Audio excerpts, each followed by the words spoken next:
Okay, you can ask your question.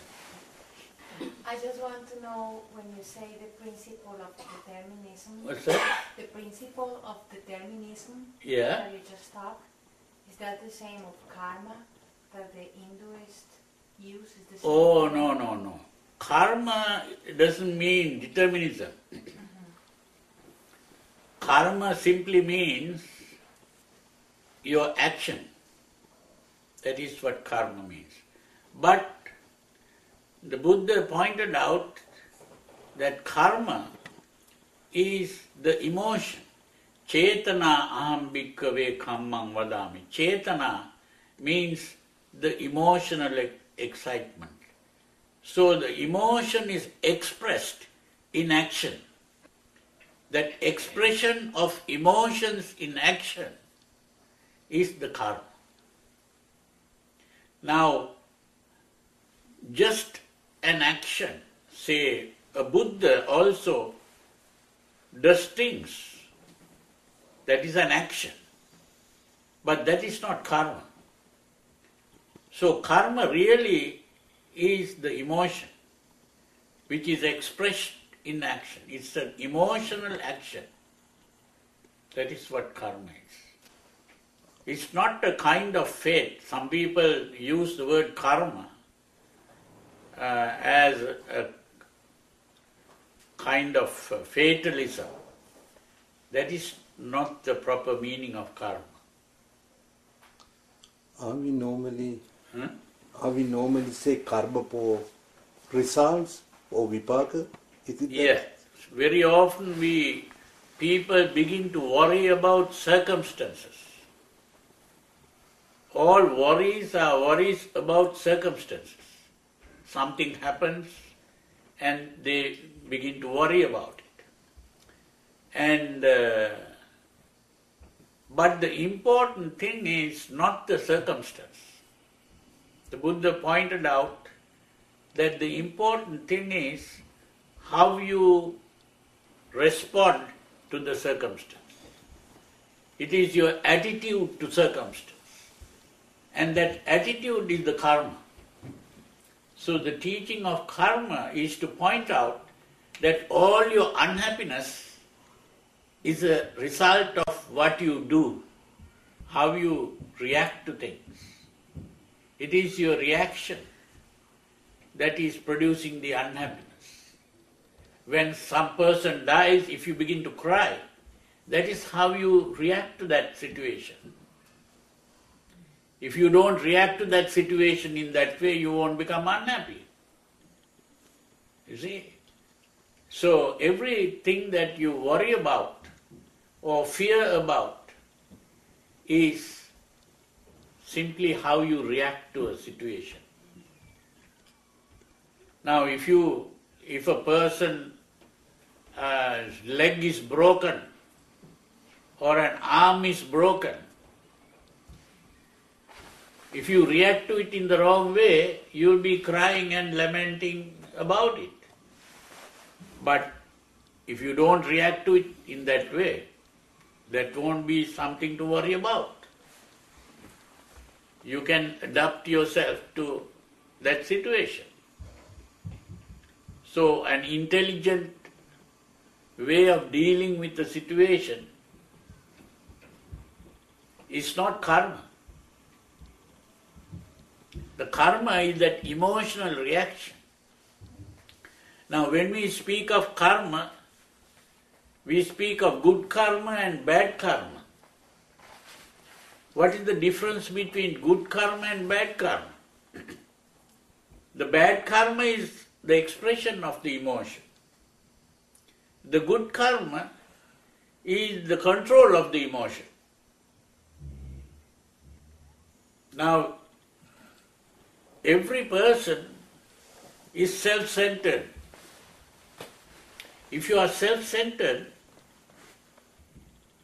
then you will be all the time trying to defend yourself or to satisfy yourself. That is what you are all the time thinking. And any action that is done that way is seen as karma. But in this kind of karma, there are good things that you do. You might help a friend, but you are helping the friend again because of your emotions, because that is your friend. You see? So even if you do it as a good deed, still it is within the emotion. So the emotion actions can be good actions as well as bad actions. But every action that is unselfish is what is called a good action. Every action that is selfish is what is called a bad action. But when we are completely free of emotions, we are free of both selfish and unselfish actions. We are completely free of emotions. We are acting rationally. And that rational action is not karma. That's the important thing to understand. Yeah? I'm just trying to figure out the difference between karma and keles. Is that the same? No, the keles is the emotion. The klesha. Klesha means kilutu. Kilutu means the impurity. So klesha simply means the impurity. The impurities are all emotions. All what are called upaklesha. Upaklesha means like jealousy and hatred and pride, and all those are emotional things, you see. All that is rooted in the three things, lobha, dosa and moha. But the branches going from lobha, dosa and moha are called the kleshas. Lobha is the desire for pleasure, and the dosa is the hatred of pain. And moha is simply that thought, I am, and mine. So all behavior based on these three things is karma. Any other questions? Looks like everyone is enlightened now. No questions.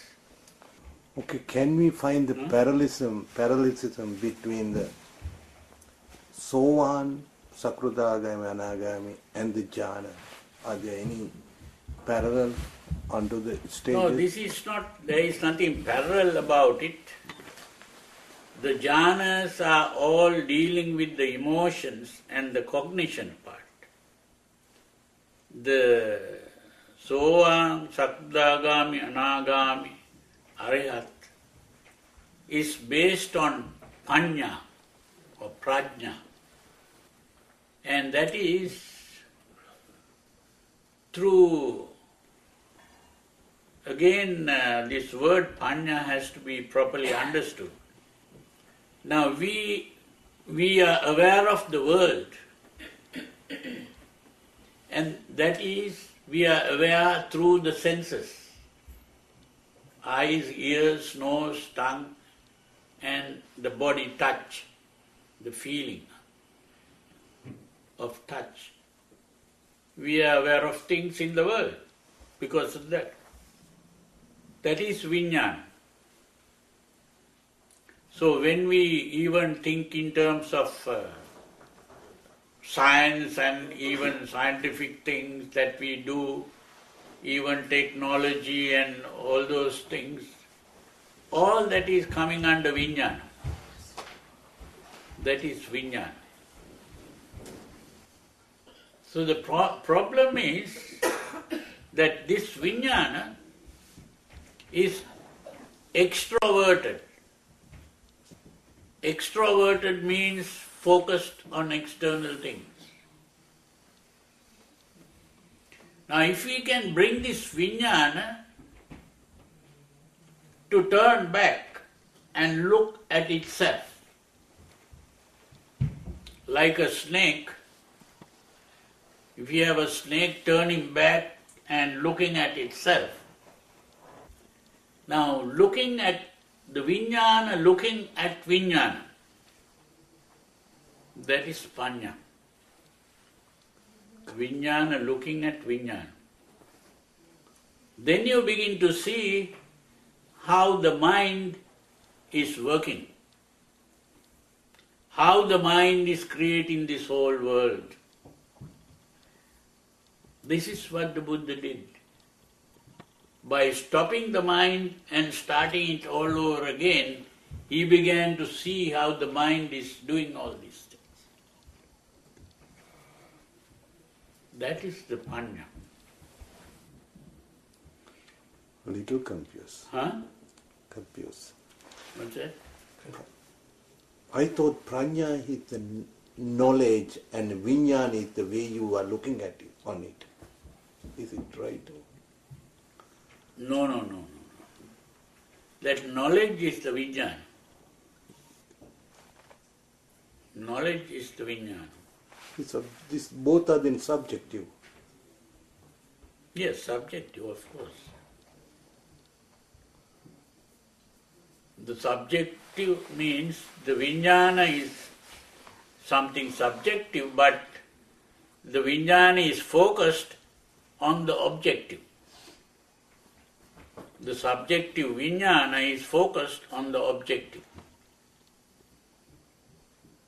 I think that his question earlier was that about whether there is any parallelism of the jhana and the actual sotapanna and all that other stages, because I have read the similar kind of things, and that Buddha's ancient path of written by the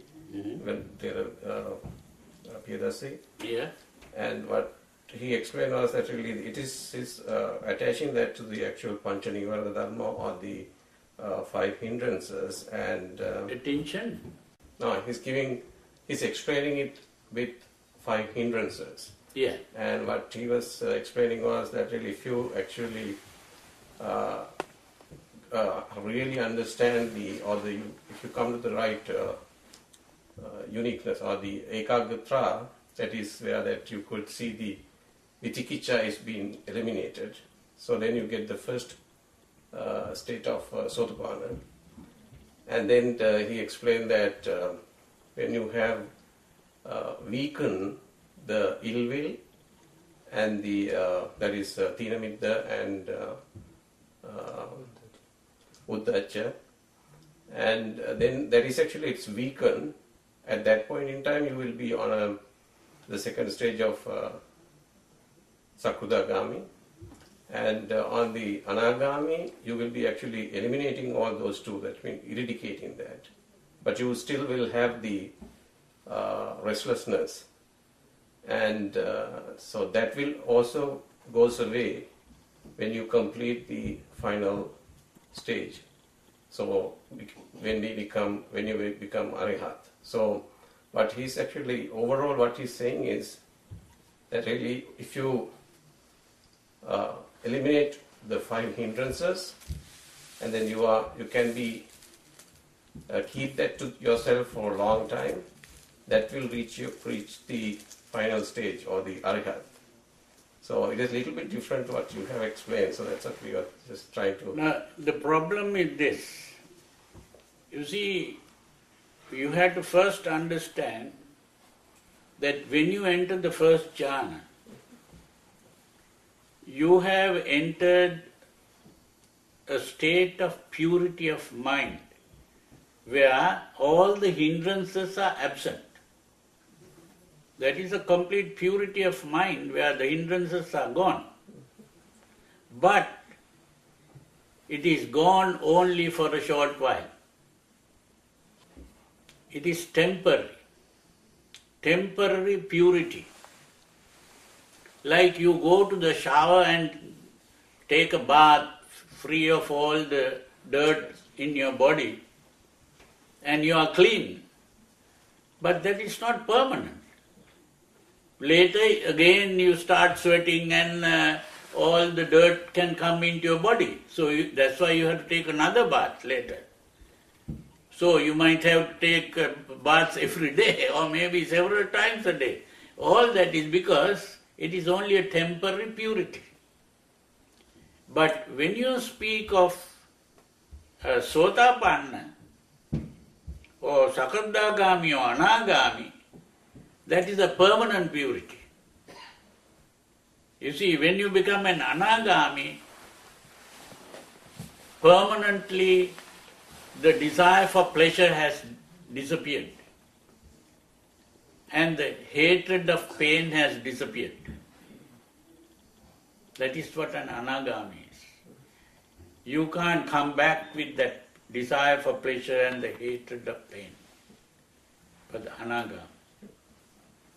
But then the question is really whether can we refer that really Sotapanna as first jhana and then Sakadagami as second jhana? No. And that is not the question, right? Because the Sotapanna is different from the first jhana. Okay.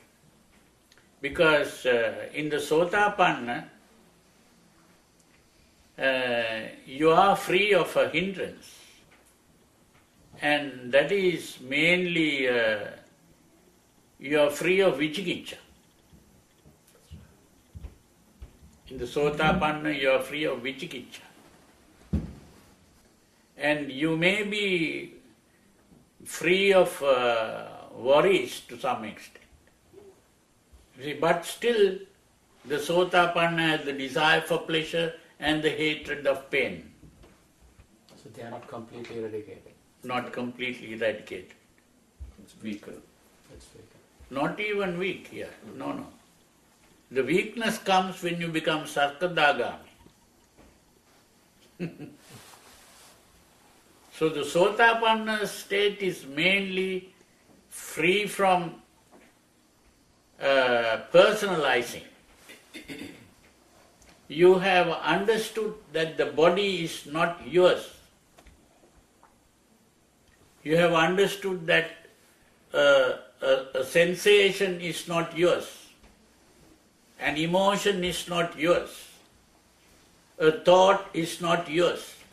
These are just things that are happening due to the presence of the necessary conditions. You are not doing any of these things. There is no you to do it, ultimately. That is what the Sotapanna sees. And then that Vichikicha, which is the mind being divided into two, has stopped. Because you have stopped personalizing the emotion. Because you have stopped personalizing the emotion, you are able to give up the emotion. And now you see how the emotion comes up due to the presence of the necessary conditions. And you know how, if you can avoid those conditions, you can stop the emotion.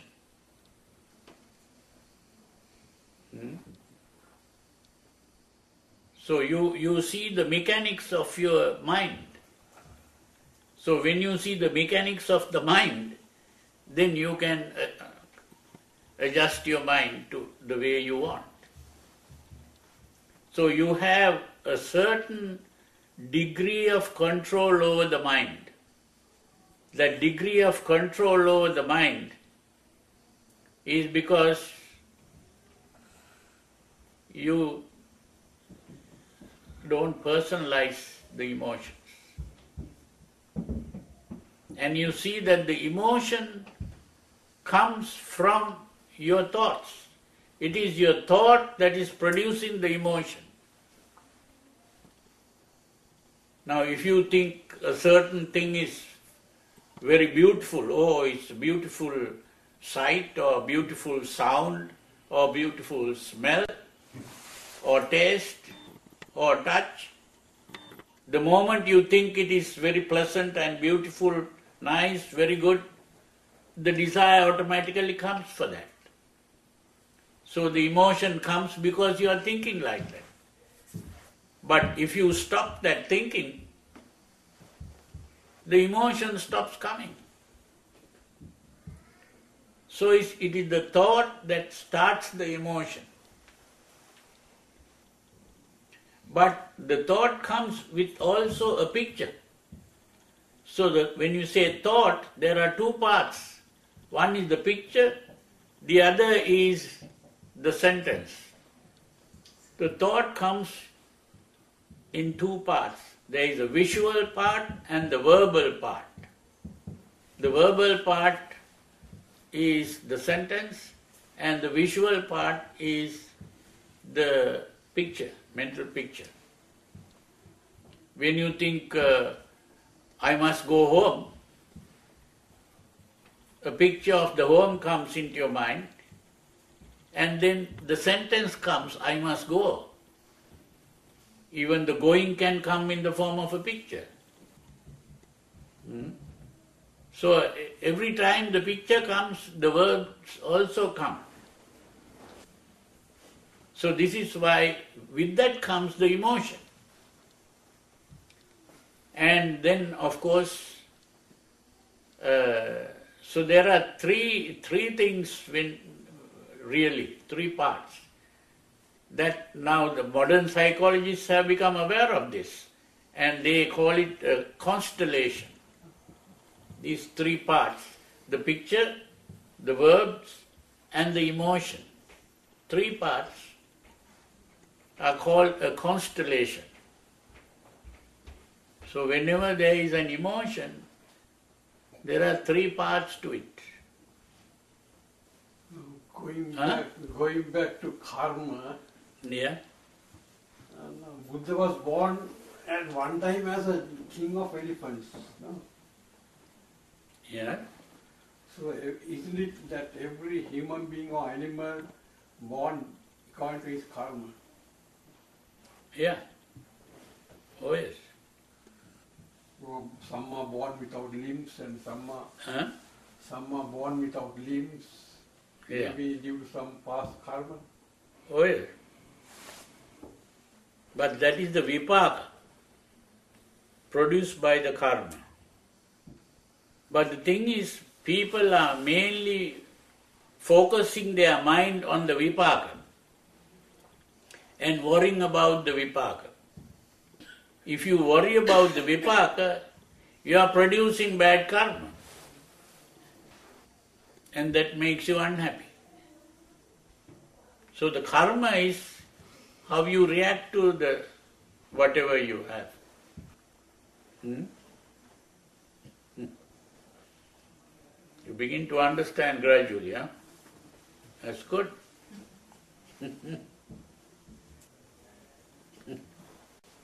When you said you look within, now you explained how to get into this first jhana, second jhana and that kind of thing. If you want to look within, that means you have to follow Eightfold Path. Within that Eightfold Path, you just keep looking within yourself and you expect there's a development. Is that how you think? Now what is called satipatthana is looking within. That is the meaning of satipatthana. Sati upatthana. That is the meaning. Sati means attention. Upa means inside. Thana is to place. Thana is to place. So placing the attention inside is, and that is also the meaning of parimukang sating upattapetva. Parimukha means around. Sating, parimukang sating means the attention that is focused around you. That means to external things. That is what I call extroversion of attention. the extroversion of attention. That is the parimukhaṃ sati. Parimukhaṃ sati uparthapetva. Now the attention that is focused on external things, you bring it inside. Upa means inside, tapetva means to place. You place it inside. That is again focusing the attention within. Yeah? To clarify what Tata said, what I think he meant was, now when Swami discussed going into the dhyanas, methods of going into dhyanas, and looking within, do you base your process or method of development as following the Eightfold Path as a way to reach the dhyanas? Is that an acceptable method that you're proving? Which one? That was the Focusing within. question. Yeah, focusing within. Yeah. While following the Eightfold Path, Yeah. is that an approvable, acceptable method of attaining the dhyana? Oh yes. That's how you attain the jhana. Because you see, how you attain the jhana is all explained in this what is called Bojjhanga. You see, there are 7 parts to the Bojjhanga. These are really 7 steps. Sati, Dhamma Vichaya, Viriya, Pīti, Passaddi, Samadhi. There you go. That is where you come to the jhana, Samadhi. And once you enter the Samadhi, then comes Upekkha. The real Upekkha comes, complete perfection of Upekkha is in the 4th jhana. Now, Sati is that turning inwards. That's why I call it the introversion of attention. Now, when you have introverted attention, where do you focus? You are focusing on the body, the sensations in the body, the emotions and the thoughts. That is the meaning of Kaya-anupassana, Vedana-anupassana, Chitta-anupassana and Dhamma-anupassana. So that is where you are focusing, which is all within. And focusing your attention like that, you become aware of your inner experience analytically. You are analyzing your emotional experience, separating into parts. This is the body, this is the sensation, this is the emotion, this is the thought. That is called Dhamma Vichaya. That is the meaning of Dhamma Vichaya. Dhamma really is your experience, the inner experience. Vichaya means the analysis. Vichaya. And so Dhamma Vichaya, you become more and more aware of the different parts of your experience in this way. And then you begin to see the conditioned nature of this experience. The conditioned nature means first the perception part comes, then comes the thinking part, then comes the emotional part, and then comes the action part. So it is the action part which is the body really. And when you think of the sensations, you are becoming aware of the tensions in your body that make you feel uncomfortable, or when the tensions are absent, you feel comfortable. And then comes the awareness of the emotion. That is the Chitta-anupassana. Then comes the awareness of the thinking part, which is the Dhamma-anupassana. So, when you have become fully aware of that mental process going on then you have gained strength. The strength to stop the emotion. That is the strength. You have got what today people call willpower. That is the real willpower. That means the strength to gain control over the emotion.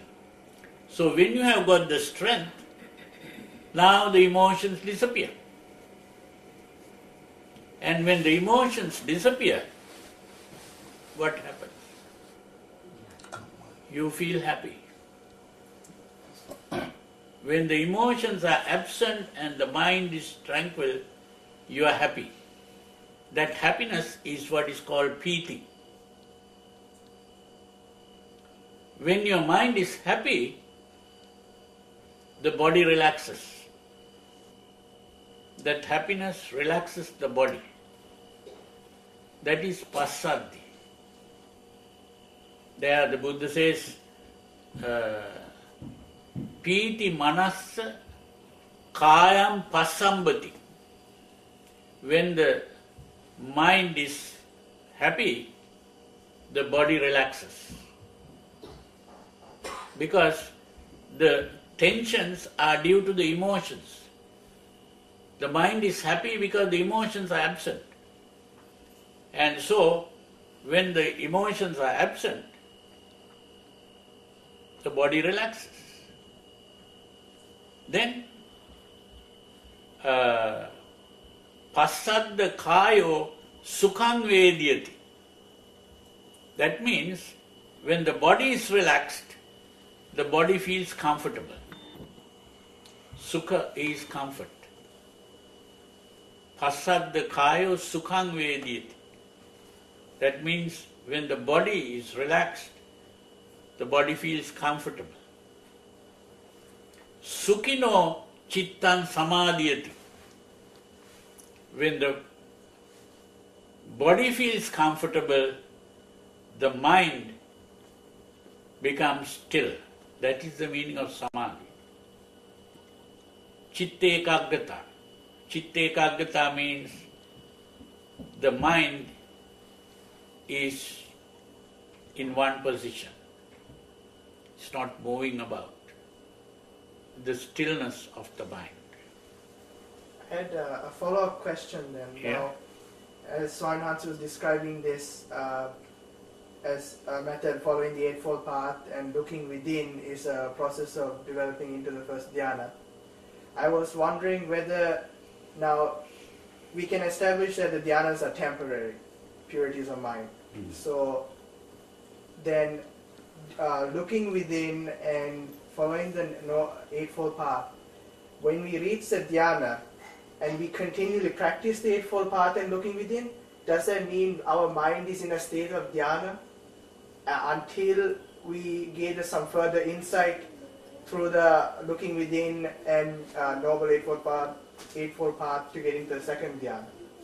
Do you understand? It's not like a 1 hour, 2 hour thing, the dhyanas.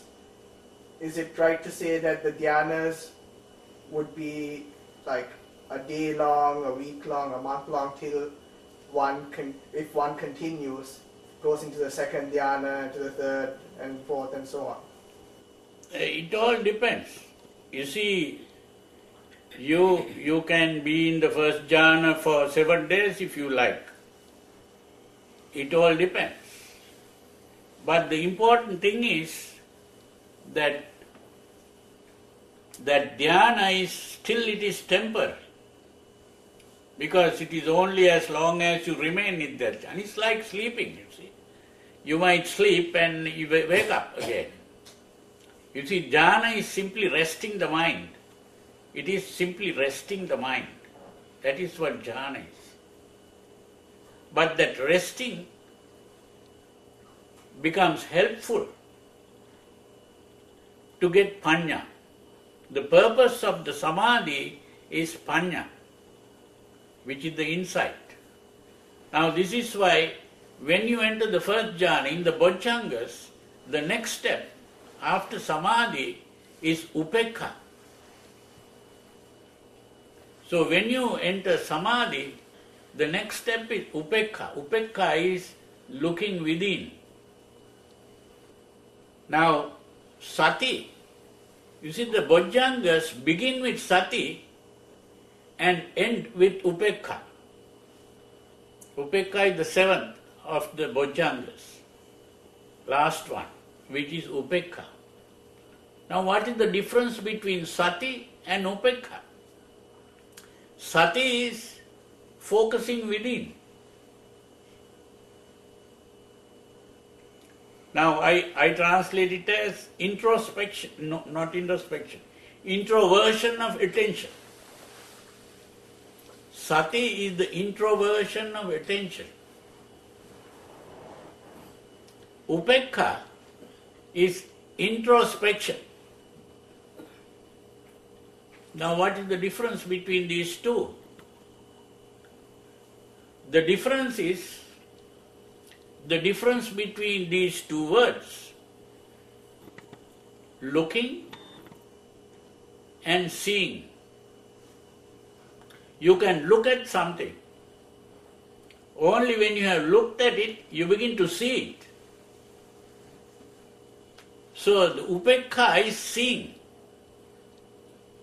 and sati is looking.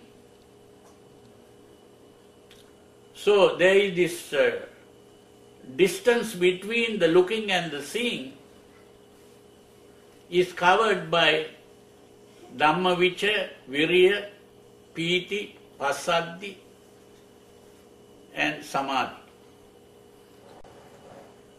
So you see the how many steps is that? 5, huh? 7. You have 5 steps between sati and upekha. Yeah? What I was trying to clarify is now, if we are to follow the Noble Eightfold Path and look within, that is a continual process in order to get into the first dhyana. Yeah.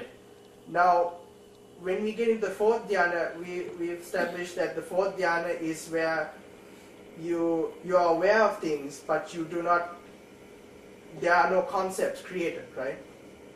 Not only fourth jhana, when you enter the second jhana, no concepts. So then, if it's a continual process of purification, and when I say this, I'm thinking that we are practicing in our daily life, every moment. So you would be in the second dhyana for day, week, a month, because you're continuing processing. As long as you like. So then, if this is a daily practice, and let's say, for instance, a person's in the second dhyana, where no concepts are created, Yeah. how is he, while in his daily life practicing, have the ability to, I mean, as you go into third and fourth dhyana as well, how are you ability to interact with the environment, communicate with others, Daily work. because all these Now mental this processes is why I am saying that you can't do it in the lay life. Now I have said this earlier. Some people don't like that. You see, if you are going to live as a layman, going to school and studying and doing all kinds of jobs and doing cooking and eating and all these things, you can't be practicing the jhanas like that. This is the problem. This is why you have to get out of that kind of life to do it. But once you gain an insight and a perspective, can't you immerse yourself back into the life with a new perspective and confront the obstacles? Yeah. That is with the panya, Right. like the Buddha. That's what the Buddha did. Went back to the life. You can do it. You can even enter the first jhana and go back and live in the world.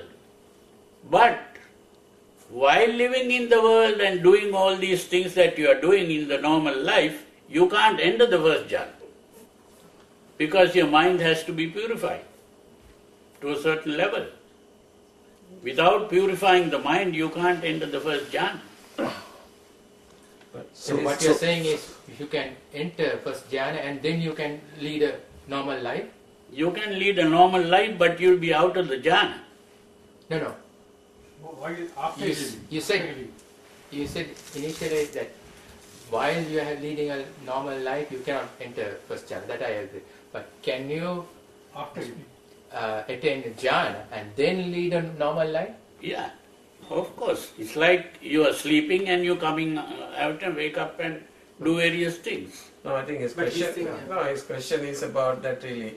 Can you come back to the normal life and Maintain the jhana. Jhana? Yes. What do you call the normal life? Is it the family life? Or is it simply going on Pindapath and collecting the food? Normal life. There you are. That cannot be done. That's That cannot be done. that's what I want to understand. But when you say that cannot be done, I'm just No, it can be done, but Yes. you'll be out of the jhana.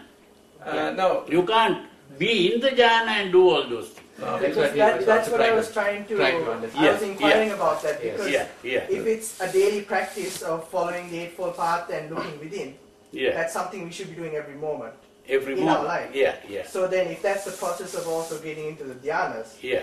would that mean that the person at every moment in his daily life be in the dhyana, being in a certain dhyana? Not in the lay life, but in a monk's life it can be done.